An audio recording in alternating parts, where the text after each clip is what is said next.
Hello friends, ఇవాళ వీడియోలో 19th July 2022కి సంబంధించిన కరెంట్ అఫైర్స్ గురించి అయితే డిస్కషన్ చేద్దాం. ఎవరైతే state and central level government జాబ్స్కి ప్రిపేర్ అవుతున్నారో వాళ్ళందరికీ మన ఛానల్ తరపు నుండి వస్తున్న current affairs, paper analysis, additional GK videos చాలా యూస్ఫుల్గా ఉంటాయి. కాబట్టి ప్రతి ఒక్కరు కూడా ఈ వీడియోని లైక్ చేసి షేర్ చేసి మరిన్ని అప్డేట్స్ కోసం మన ఛానల్ని రెగ్యులర్గా ఫాలో అవుతూ ఉండండి. ఫ్రెండ్స్, మన ఛానల్లో కరెంట్ అఫైర్స్, పేపర్ అనాలిసిస్, పీడిఎఫ్లకు సంబంధించి గోల్డెన్ ఆఫర్ నడుస్తుంది. మన దగ్గర 2021 జనవరి నుండి 2022 జూన్ వరకు కూడా అవైలబుల్లో ఉన్నాయి. అండ్ 12 నెలలకి ఎవరికైనా కరెంట్ అఫైర్స్ కావాలనుకుంటే కేవలం 200 రూపాయలకి రావడం జరుగుతుంది. ఒకవేళ మీరు 1 మంత్ తీసుకోవాలనుకుంటే 25 రూపీస్, అదే 12 నెలలు మీరు తీసుకుంటే మీకు 100 రూపీస్ సేవ్ అవుతాయి, అంటే 200కే రావడం జరుగుతుంది. అండ్ 12 నెలలదండి గోల్డెన్ ఆఫర్ ఇది. మన దగ్గర జూన్ వరకు అవైలబుల్లో ఉన్నాయి. అండ్ జనవరి 2021 జూన్ 2022 మధ్యలో మీరు 12 నెలలది ఎప్పుడైనా తీసుకోవచ్చు. అండ్ ఒకవేళ మీకు 1 మంత్దే కావాలనుకుంటే 25 రూపాయలు అవుతుందండి. గుర్తుపెట్టుకోండి, 12 నెలలది 200 రూపాయలు. అండ్ మీరు పేమెంట్ ఎలా చేయాలంటే, ఇక్కడ కనబడుతున్న ఏదైతే నెంబర్ ఉందో దీనికి మీరు పేమెంట్ చేసి, ఆ పేమెంట్ చేసిన స్క్రీన్షాట్ని మీరు కింద కనబడుతున్న వాట్సాప్ నెంబర్కి పంపించి మీరు అక్కడ మెన్షన్ చేయాలి మీకు ఎప్పటి నుండి ఎప్పటికి కావాలనేది. మీరు పంపించిన 24 అవర్స్లోగా మీకు ఆ పీడిఎఫ్లు అయితే రావడం జరుగుతుంది. సో ఇది ప్రాసెస్ గుర్తుపెట్టుకోండి. ఇది ఓన్లీ పేమెంట్ నెంబర్ అండి, ఇది నా దగ్గర ఉండదు. మీకు ఏమైనా డౌట్స్ ఉన్నా ఏదైనా సరే ఇక్కడ వాట్సాప్కి మీరు మెసేజ్ చేస్తే ఈ 24 అవర్స్లో ఏదో టైంలో మీకు రిప్లై వస్తుంది. దాని ద్వారా మీ ప్రాసెస్ని మీరు చేసుకోవచ్చు. ఫ్రెండ్స్, ఈ ఫోటోలో కనిపిస్తున్న ఇండియన్ క్రికెటర్ అతని పేరేంటో కామెంట్ సెక్షన్ ద్వారా నాకు తెలియజేయండి. దాని ద్వారా ఎంతమందికి ఇతను తెలుసు అనేది నేను తెలుసుకుంటాను. యాక్చువల్లీ ఇటీవల మనం ఇంగ్లాండ్ మీద గెలవడానికి one of the key role పోషించిన వ్యక్తి అనమాట ఇతను. ఫస్ట్ క్వశ్చన్ చూడండి, భారతదేశ బయో ఎకానమీ నివేదిక 2022ను ఎవరు విడుదల చేశారు? ఆన్సర్ వచ్చేసి శ్రీ డాక్టర్ జితేంద్ర సింగ్ అండి. చూడండి, రాబోయే 25 ఏళ్లలో మన ఇండియాకి సంబంధించిన ఆర్థిక వ్యవస్థ బయో ఎకానమీ కీలకం కానుందని కేంద్ర సహాయ మంత్రి, స్వతంత్ర బాధ్యత శాస్త్ర సాంకేతిక మంత్రి డాక్టర్ జితేంద్ర సింగ్ అయితే చెప్పడం జరిగిందండి. అంటే రాబోయే 25 ఇయర్స్లో మన ఇండియా ఆర్థిక వ్యవస్థకు బయో ఎకానమీ ఎంత కీ రోల్ పోషిస్తుందో ఆయన చెప్పారు.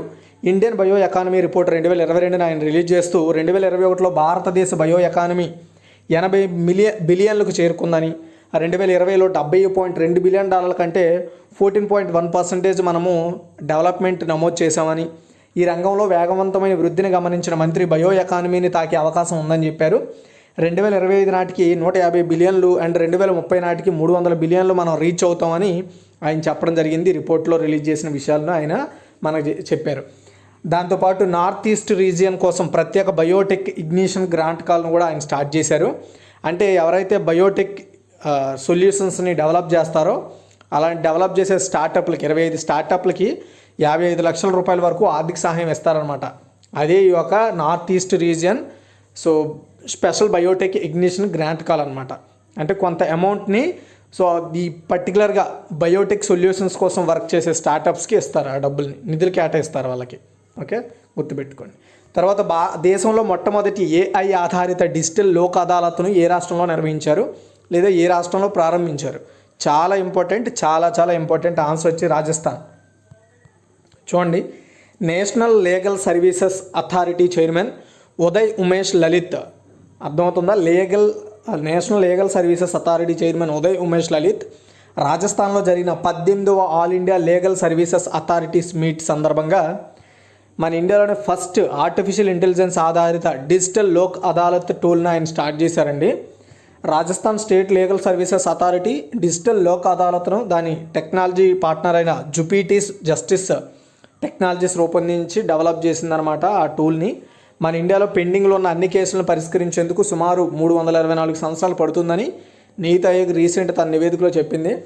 అండ్ ఈ లోక్ అదాలత్ అనేది లీగల్ సర్వీసెస్ అథారిటీస్ యాక్ట్ 1987 ప్రకారం ఒక చట్టబద్ధమైన సంస్థ. మన ఇండియాలో కొన్ని ప్రత్యామ్నాయ వివాద పరిష్కారాలకు సంబంధించిన కేసులను, పంచాయతీకి సంబంధించిన కేసులను, పంచాయతీ లెవెల్ కేసులను లేదా న్యాయస్థానంలో ప్రీ లిటిగేషన్ దశలో ఉన్న కేసులను సాల్వ్ చేస్తుంది అనమాట లోక్ అదాలత్ అనేది. అండ్ లోక్ అదాలత్ అనేది ఏ స్టేట్ సపరేట్ ఉంటుంది. అయితే ఇప్పుడు మనం చెప్పుకున్న ఈ AI based digital Lok Adalat అనేది ఎలా వర్క్ చేస్తుంది అంటే, ఫర్ ఎగ్జాంపుల్ కేసులకు మనం ఫైల్స్ అవి వాడతాం కదా, అలా కాకుండా పూర్తి స్థాయిలో డిజిటలైజేషన్, ఏ కేసు ఎంతకుముందు ఎప్పుడు వాదించాం ఆ కేసు డీటెయిల్స్ అన్నీ కూడా మనకి డిజిటల్గా ఇకపై మనం కనబడతాయి. అండ్ ఏ కేసు లాస్ట్గా ఎంతవరకు డిస్కషన్ చేసాం అంతా కూడా మనకు కనిపిస్తుంది. దాని ద్వారా కేసులు ఇంకా స్పీడ్గా సాల్వ్ చేయడానికి ఈ ఆర్టిఫిషియల్ ఇంటెలిజెన్స్ టూల్ అనేది యూజ్ అవుతుంది. తర్వాత third one, khadi and village industries commission నూతన చైర్మన్గా ఎవరు నియమితులయ్యారు? చాలా ఇంపార్టెంట్. ఆన్సర్ వచ్చేసి మనోజ్ కుమార్ అండి. ఈయనే మనోజ్ కుమార్, ఈ ఫోటోలో చూడొచ్చు మీరు. Khadi and village industries commission, దీన్నే కేవీఐసీ అంటారు. అండ్ దీని మార్కెటింగ్లో మాజీ నిపుణుడు మనోజ్ కుమార్ భారత ప్రభుత్వ చట్టబద్ధమైన సంస్థ చైర్మన్గా బాధ్యతలు స్వీకరించడానికి ప్రమోట్ అయినట్లుగా సంస్థ చెప్పింది. కేవీఐసీ మాజీ chairman Vinay Kumar Saxena present Delhi lieutenant గవర్నర్గా అపాయింట్ కావడంతో ఆ ప్లేస్ ఎప్పటి నుండో ఖాళీగా ఉంది. కాబట్టి ఆ పదవికి ఇప్పుడు మనోజ్ కుమార్ని అపాయింట్ చేయడం జరిగింది. కేవీఐసీ అనేది గ్రామీణ ప్రాంతాలలో ఉండే ఖాదీ అండ్ ఇతర గ్రామ పరిశ్రమలను డెవలప్ చేయడానికి పార్లమెంట్ చట్టం కింద ఏర్పాటు చేసిన ఒక చట్టబద్ధమైన సంస్థ అనమాట. సో ఇది మన ఇండియాలో ఉండే గ్రామాల్లో ఉండే ఖాదీ రిలేటెడ్ వస్తువుల్ని అండ్ ఇతర గ్రామ ఇండస్ట్రీ అంటే విలేజ్ ఇండస్ట్రీస్లో తయారు చేసే ఉత్పత్తులను ప్రమోట్ చేస్తూ మార్కెటింగ్ చేస్తుంది అనమాట. తర్వాత ఫోర్త్ వన్, బ్యాంకింగ్ సేవలను అందించేందుకు ఏ రక్షణ విభాగంతో పంజాబ్ నేషనల్ బ్యాంకు అవగాహన ఒప్పందం కుదుర్చుకుంది? ఆన్సర్ వచ్చేసి అస్సాం రైఫల్స్ అండి. ఇక్కడ మీరు చూడొచ్చు latest update photo. Punjab National bank, దీన్ని పిఎన్బి అంటారు. భద్రతా సిబ్బందికి అంటే ఎవరు అస్సాం రైఫల్స్లో ఉండే ఎవరైతే సిబ్బంది ఉంటారో వాళ్ళకి ప్రత్యేకంగా కొన్ని బ్యాంకింగ్ సర్వీసెస్ని ఇవ్వడానికి అస్సాం రైఫల్స్తో ఒప్పందం చేసుకుందనమాట. అస్సాం ఫోర్స్ ప్రధాన క్వార్టర్స్ అయిన Assam Rifles directorate general colonel PS Singh and PNB chief general manager Sunil Soni మధ్య ఈ ఒప్పందం జరిగింది. ఎక్కడ? అస్సాం రైఫల్స్ యొక్క హెడ్ ఆఫీస్లో. పిఎన్బి రక్షక్ ప్లస్ అనే పథకం కింద పర్సనల్గా యాక్సిడెంట్ పాలసీ, విమాన ప్రమాద బీమా వంటి ప్రయోజనాలు ఇస్తారు. అండ్ అస్సాం రైఫల్స్ అనేది బ్రిటిష్ రాజ్ కింద 1835 నాటి భారతీయ సైన్యంలో ఇది ఒక పురాతన శాఖగా పనిచేసేది. అస్సాం రైఫల్స్ యొక్క ప్రస్తుత పేరును 1917 నుండి వాడుతున్నారు. ఓకే. అండ్ అయితే రీసెంట్గా పంజాబ్ నేషనల్ బ్యాంక్ ఒక్క అస్సాం రైఫల్స్తోనే కాదు ఇండియన్ ఎయిర్ ఫోర్స్తో కూడా ఒప్పందం చేసుకుంది. దాని గురించి ఆల్రెడీ చెప్పాను. అండ్ ఇండియన్ ఎయిర్ ఫోర్స్తో స్టేట్ బ్యాంక్ ఆఫ్ ఇండియా ఒప్పందం చేసుకుంది, పంజాబ్ నేషనల్ బ్యాంక్ ఒప్పందం చేసుకుంది. ఇప్పుడు మళ్ళీ పంజాబ్ నేషనల్ బ్యాంకు అస్సాం రైఫల్స్తో కూడా ఒప్పందం చేసుకుంది. అంటే ఆ పర్టికులర్ ఎవరైతే అస్సాం రైఫల్స్ ఎంప్లాయీస్ ఉంటారో వాళ్ళందరికీ ఈ పిఎన్బి అంటే పంజాబ్ నేషనల్ బ్యాంక్ సంబంధించిన రక్షక్ ప్లస్ అనే స్కీమ్ని ప్రజెంట్ ఈ డిఫెన్స్ రిలేటెడ్ సిబ్బందికి ప్రొవైడ్ చేస్తున్నారు అకౌంట్స్. అలా ప్రొవైడ్ చేసిన వాళ్ళకి అడిషనల్గా పాలసీలు ఉంటాయన్నమాట. అడిషనల్ పాలసీలు వారికి వర్తిస్తాయి. దాని ద్వారా వాళ్ళు ఇంకా ఎక్కువ బీమాలు అయితే పొందొచ్చు అనమాట. ఇదంతా కూడా వాళ్ళ శాలరీకి సంబంధించిన వీటి నుండే కట్ అవుతాయి. వాళ్ళకి ఏదైనా అయితే ఆ పాలసీ కింద వాళ్ళకి డబ్బులు అనేది వస్తాయి. అది అండ్ ఒకవేళ యాక్సిడెంట్ ఇంకేదైనా సంథింగ్ జరిగితే ప్రమాదాలు. తర్వాత 5, భూపేందర్ సింగ్ కన్నుమూశారు. అతని దేనిలో ప్రముఖులంటే ఆయన ఒక గాయకుడు అండి. సో చాలా ఇంపార్టెంట్, ఫ్యూచర్ ఎగ్జామ్స్కి అడగొచ్చు ఇది. 5 దశాబ్దాల పాటు తన పాటలతో అలరించిన గజల్ గాయకుడు భూపేందర్ సింగ్ 82 సంవత్సరాల వయసులో హెల్త్ ఇష్యూస్ వల్ల చనిపోయారండి. భూపేందర్ సింగ్ ఢిల్లీ ఆల్ ఇండియా రేడియోలో సింగర్గా వర్క్ చేశారు. ఆ తర్వాత మెల్లిగా సినిమాల్లోకి వచ్చారు ఆయన. గజల్ శైలికి Spanish guitar, boss and drums కలిపి వాయించిన వ్యక్తిగా ఫస్ట్ వ్యక్తిగా అతను పేరుందనమాట. అంటే అతను ఆ విధంగా గుర్తుపెట్టుకోవాలి. అంటే గజల్ శైలికి స్పానిష్ గిటార్ని, బాస్ని, డ్రమ్స్ని అటాచ్ చేస్తూ ప్లే చేశారనమాట. ఓకే. తర్వాత 6th వన్, ఇటీవలే ఫోర్బ్స్ సంపన్నుల జాబితాలో ప్రపంచ ధనవంతుల్లో 4వ స్థానంలో నిలిచిన భారతీయ వ్యాపారవేత్త ఎవరు? ఆన్సర్ వచ్చేసి గౌతమ్ అదానీ అండి. ఇక్కడ మీరు ఫోటోలో చూడొచ్చు. అయితే ఫోర్బ్స్ రియల్ టైం అంటే ఫోర్బ్స్ ఎప్పటికప్పటికి రియల్ టైం అంటే 24 అవర్స్కి స్టాక్ ఎక్స్చేంజ్ క్లోజ్ అయిన తర్వాత వచ్చే రిజల్ట్ బట్టి ఆ కంపెనీ యొక్క వాల్యూ బట్టి ఎప్పటికప్పుడు వాళ్ళ స్కోర్ని మారుస్తూ ఉంటుంది అనమాట ఫోర్బ్స్ అనేది. అండ్ ఈ రోజుకి ఇతను ఉండవచ్చు, రేపు మళ్ళీ మారిపోవచ్చు. బట్ ఇక్కడ మనం ఇతని గురించి చర్చించుకోవడానికి గల కారణం మన ఇండియన్ ఈయన. చూడండి, ఫోర్బ్స్ రియల్ టైం అందరూ అడుగుతారు. ఈరోజు గౌతమ్ అదానీ ఉన్నారు, రేపు అంబానీ ఉంటారు. అదేంటి భయ్యా, నిన్నే గౌతమ్ అదానీ అన్నావు, మళ్ళీ ఇప్పుడేమో అంబానీ అంటున్నావు అంటే ఇక్కడ మీరు గుర్తుపెట్టుకోవాలి, ఇది రియల్ టైం అండి. ఎప్పటికప్పుడు 24 అవర్స్కి అప్డేట్ అవుతూ ఉంటుంది ఈ లిస్ట్ అనేది. ఎలా అవుతుంది అంటే వాళ్ళ యొక్క కంపెనీలు మార్కెట్ టోటల్ క్యాపిటల్ వాల్యూ బట్టి, అంటే వాళ్ళకున్న సంస్థలన్నింటి యొక్క మార్కెట్ క్యాపిటల్ వాల్యూ ఉంటుంది కదా, క్యాపిటల్ వాల్యూ, ఆ వాల్యూ బట్టి ఎప్పటికప్పుడు ఫోర్బ్స్ అనేది వాళ్ళ యొక్క ర్యాంకింగ్స్ని అప్డేట్ చేస్తూ ఉంటుంది. అంటే వాళ్ళకంటే ఇప్పుడు అంబానీ కంటే అదానీ ఎక్కువ సంపాదించారనుకోండి ముందుకు వస్తారు. అండ్ అదానీ కంటే అంబానీ ఎక్కువ సంపాదిస్తే ఆ రోజు ముందుకు వచ్చేస్తాడు. అలా ఇప్పటిన్న ప్రజెంట్ అప్డేట్ ప్రకారము సో గౌతమ్ అదానీ ప్రపంచంలోనే 4వ సంపన్నుడిగా చేరుకోవడం జరిగింది. ప్రస్తుతం కుటుంబీకులతో సహా ఆయన మొత్తం సంపద దాదాపు $114 బిలియన్ ఉన్నట్లుగా ఫోర్బ్స్ అంచనా వేసింది. 5వ స్థానానికి చేరిన బిల్ గేట్స్ సంపద $102 బిలియన్ ఉందట. ఇంతకుముందు 4th బిల్గేట్స్ ఉండేవారు, ఇప్పుడు ఆయన దాటి గౌతమ్ అదానీ వచ్చేసారు. ఇక ప్రపంచ కుబేర్లలో Tesla CEO Elon Musk $230 billion first ప్లేస్లో ఉన్నారు. బెర్నార్డ్ ఆర్నాల్డ్ రెండో స్థానంలో ఉండగా అమెజాన్ అధినేత జెఫ్ బెజోస్ థర్డ్ ప్లేస్లో ఉన్నారు. అండ్ $114 బిలియన్ సంపదతో గౌతమ్ అదానీ 4వ స్థానానికి చేరుకోగా రిలయన్స్ అధినేత ముఖేష్ అంబానీ మాత్రం 10th ప్లేస్లోనే ఉన్నారు. ప్రస్తుతం అంబానీ సంపద విలువ $88 బిలియన్ ఉన్నట్లుగా ఫోర్బ్స్ అంచనా వేసింది. అండ్ ప్రజెంట్ ఇప్పుడు అత్యంత సంపన్నుడు మన ఇండియాలో గౌతమ్ అదానీ అని గుర్తుపెట్టుకోవాలి. మరోవైపు ఆసియాలో సంపన్నుడిగా కొనసాగిన ముఖేష్ అంబానీ స్థానాన్ని గౌతమ్ అదానీ కూడా ఈ ఏడాది ఫిబ్రవరిలోనే క్రాస్ చేసేసారు. అంతేకాకుండా ఏడాదిలోనే రికార్డు స్థాయిలో ఆయన యొక్క సంపదను కూడా క్రియేట్ చేసుకున్నారండి ఒక్కసారిగా. తర్వాత 7th వన్, క్రింద వాటిలో ఏ సముద్ర తీర రాష్ట్రం ఐటీ పాలసీ 2022కు ఆ రాష్ట్ర మంత్రివర్గం ఆమోదం తెలిపింది? ఈ క్వశ్చన్ నేను ఇలాగ అడగడానికి గల కారణం ఏంటంటే ఇప్పటికే చాలా స్టేట్ ఐటీ పాలసీలు తీసుకొచ్చాయి. అందుకనే నేను ఇక్కడ సముద్ర తీర రాష్ట్రం అని చెప్పాను, అంటే సముద్రంతో తీరం పంచుకుంటున్న రాష్ట్రం. ఆన్సర్ వచ్చేసి ఒడిస్సా అండి. ఇక్కడ మీరు కన్ఫ్యూజ్ అవ్వచ్చు, ఒడిస్సాతో, కేరళతో, గుజరాత్తో, ఆంధ్రప్రదేశ్తో తీరాలు పంచుకుంటుంది సముద్రం, కాబట్టి మీరు కన్ఫ్యూజ్ అవుతారు ఇలాంటి వాటి దగ్గరే. అందుకని నేను పర్టికులర్గా క్వశ్చన్ అలా అడగడం జరిగింది. ఒడిస్సా రాష్ట్ర మంత్రివర్గం ఏదైతే ఉంటుందో క్యాబినెట్, అది ఐటీ పాలసీ 2022కి ఆమోదం తెలిపింది. సో ఈ పాలసీ అనేది ఆ యొక్క ఒడిస్సా రాష్ట్రాన్ని పర్టికులర్గా ఇన్ఫర్మేషన్ టెక్నాలజీ డిపార్ట్మెంట్లో ఆ రంగంలో అత్యున్నత స్థాయికి ఎదిగేలా, సో ప్రజెంట్ ఇప్పుడు ఏవైతే అడ్వాన్స్డ్ సొల్యూషన్స్ ఉన్నాయో లైక్ ఆర్టిఫిషియల్ ఇంటెలిజెన్స్ కావచ్చు, ఇంటర్నెట్ ఆఫ్ థింగ్స్ కావచ్చు, ఇలాంటి వాటిన్నింటిని ప్రోత్సహించి ఆ రాష్ట్రంలో మంచి పురోగతిని సాధించడానికి, దాని ద్వారా ఆ రాష్ట్రాన్ని డెవలప్ చేసుకోవడానికి ఈ యొక్క పాలసీ యూజ్ అవుతుందన్నమాట. ఈ పాలసీ వల్ల ఎవరైతే స్టార్టప్ కంపెనీలు, రిలేటెడ్ కంపెనీస్ ఏవైతే ఉంటాయో సో వాటన్నింటికి బెనిఫిట్స్ అనేవి యాడ్ చేస్తారు, బెనిఫిట్స్ ఇస్తారు, సబ్సిడీలు ఇస్తారు. దాని ద్వారా ఆ కంపెనీలు అనేవి అక్కడ ఎంప్లాయబిలిటీని పెంచుతాయి, ఆటోమేటిక్ డెవలప్మెంట్ ఉంటుంది, అన్ని విధాలుగా డెవలప్ అవుతాయి. ఓకేనా, అది దానికి యూజ్ అవుతుంది. తర్వాత 8, ముందుగా ప్యాక్ చేసిన మరియు లేబుల్ చేయబడిన ఆహార పదార్థాలపై ఎంత శాతం GST విధించబడుతుంది? ఆన్సర్ వచ్చేసి 5% అండి. GST means goods service tax. బియ్యం, గోధుమలు, అట్ట, పన్నీర్, పెరుగు, బెల్లం, లస్సీ, వెన్నపాలు, లేబుల్ చేయబడిన మాంసం మరియు చేపలతో సహా ముందుగా ప్యాక్ చేశారనుకోండి. ఫర్ ఎగ్జాంపుల్, ప్యాకింగ్ చేయబడిన ఏవైతే ఇప్పుడు చెప్పిన లిస్టెడ్ వస్తువులు ఉంటాయో వాటికి ఇప్పుడు కొత్త GST రేట్ అయితే అప్లికేబుల్ చేయబోతున్నారు. అదే 5%. అంటే ఆ వస్తువుల రేట్లో 5%ని GST కింద కట్ చేస్తారనమాట ఇకపై. అంటే యాక్చువల్గా ఇంతకుముందు వీటి మీద ఉండేది కాదు ఈ GST. అంటే ప్యాకింగ్ ముందుగా ఫర్ ఎగ్జాంపుల్ నార్మల్ ప్యాకింగ్స్ ఉన్నాయనుకోండి, దానికి కూడా GST వసూలు ఉంటుందంట. అది ఇప్పుడు అలాంటి సిచ్యువేషన్కి వచ్చేసామన్నమాట. కాబట్టి ఇప్పుడు రేట్లు పెరుగుతాయి, ఎందుకంటే ఇక్కడ మనకు ట్యాక్స్ అనేది ఎక్కువ తీసుకుంటున్నారు కాబట్టి. సో ఎనీవే, అయితే ఇంతకు ముందున్న ట్యాక్స్లో ఇప్పుడు కొంత 5% పెరుగుతుందన్నమాట అంతే. కాకపోతే ఎంతో కొంచెం భారం పడుతుంది మన మీద. అండ్ ఎండిన మాఖానా అండ్ పఫ్డ్ రైస్, మెస్లిన్ పిండి, లేబుల్ చేయబడిన మాంసం అండ్ చేపలపై కూడా 5% GST ఉంటుంది. ఈ వస్తువులన్నిటికీ గతంలో GST పన్ను నుంచి మినహాయింపు ఇచ్చారు, కానీ ఇప్పుడు వాటిని GSTలో కలిపేశారు. అయితే వదులుగా ఉన్న బ్రాండెడ్ అండ్ లేబుల్ లేని వస్తువులకు GST నుండి మినహాయింపు కొనసాగుతుంది. కొత్త GST రేట్లు జూలై 18, 2022 నుండి అమల్లోకి వస్తాయి. ఓకేనా. సో ప్రజెంట్ లేబుల్ లేని వాటికి అయితే పర్లేదు, బ్రాండ్ అండ్ లేబుల్ లేని వాటికి పర్లేదు. కానీ బ్రాండ్ ఉండి లేబుల్ ఉన్న ఏ వస్తువుకైనా, చిన్న లోకల్ బ్రాండ్స్ ఉంటాయి కదా, అలాంటి వాటికి ఇప్పుడు GST అప్లికేబుల్ అవుద్ది. అదే అలాంటి లేబుల్ లేకుండా ఏదైనా ఉంటే మనం GST లేకుండా కొనుగోలు చేసుకోవచ్చు. తర్వాత 9, భారతదేశం మరియు ఫిజీ దేశాల 5వ రౌండ్ విదేశాంగ కార్యాలయ సంప్రదింపులు ఎక్కడ నిర్వహించారు? ఆన్సర్ వచ్చేసి సువా అండి. సువా అనేది ఫిజీ యొక్క క్యాపిటల్ అండి, ఫిజీ కంట్రీ క్యాపిటల్. చూడండి ఈ లేటెస్ట్ మీటింగ్ యొక్క ఫోటో.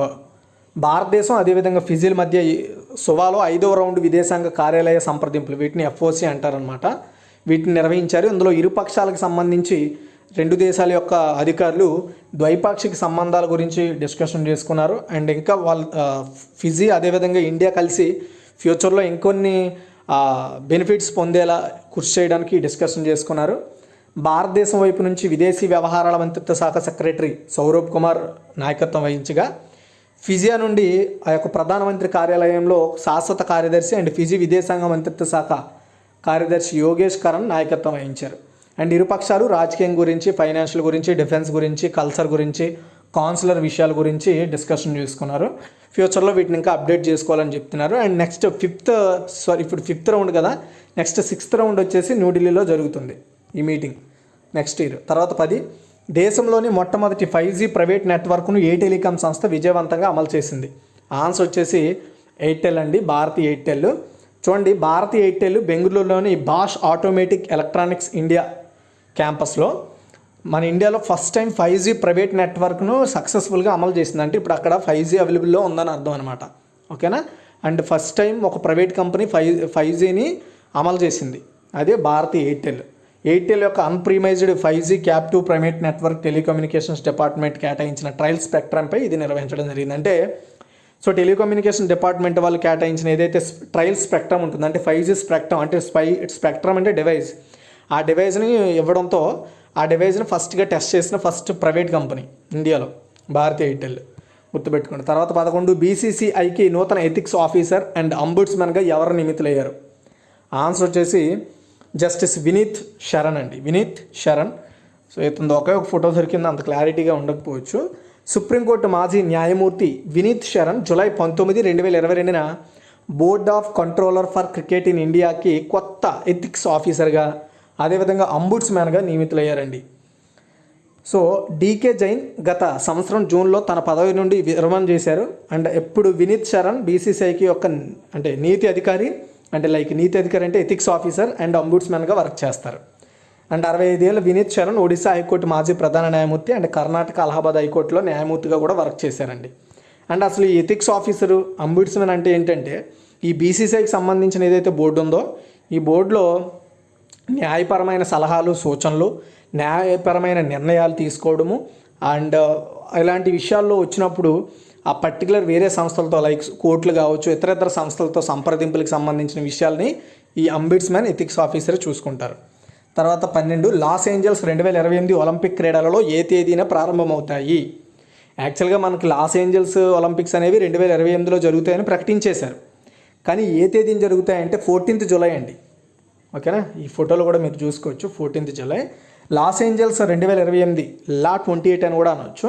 ఈ వేసవి ఒలింపిక్ క్రీడల నిర్వాహకులను అంటే నిర్వహించే డేట్స్ను అనౌన్స్ చేశారనమాట. 14th జూలై 2028న ఈ క్రీడలు అనేవి స్టార్ట్ అవుతాయి అండ్ జూలై 30 వరకు కూడా జరుగుతాయి అన్నమాట ఇవి.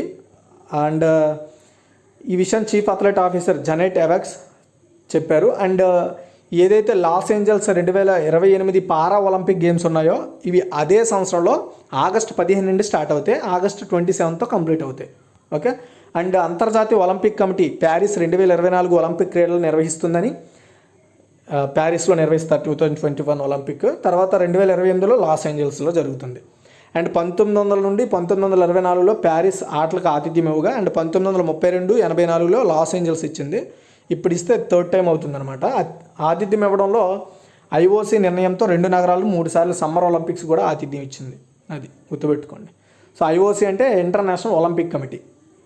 తర్వాత 13, 19వ ఆసియా క్రీడలకు ఏ దేశం ఆతిథ్యం ఉందంటే చైనా అండి. సెప్టెంబర్ 2023లో వాయిదా పడిన ఆసియా క్రీడలకు చైనా ఆతిథ్యం ఇవ్వనుందని ఒలింపిక్స్ కౌన్సిల్ ఆఫ్ ఆసియా ప్రకటించిందండి.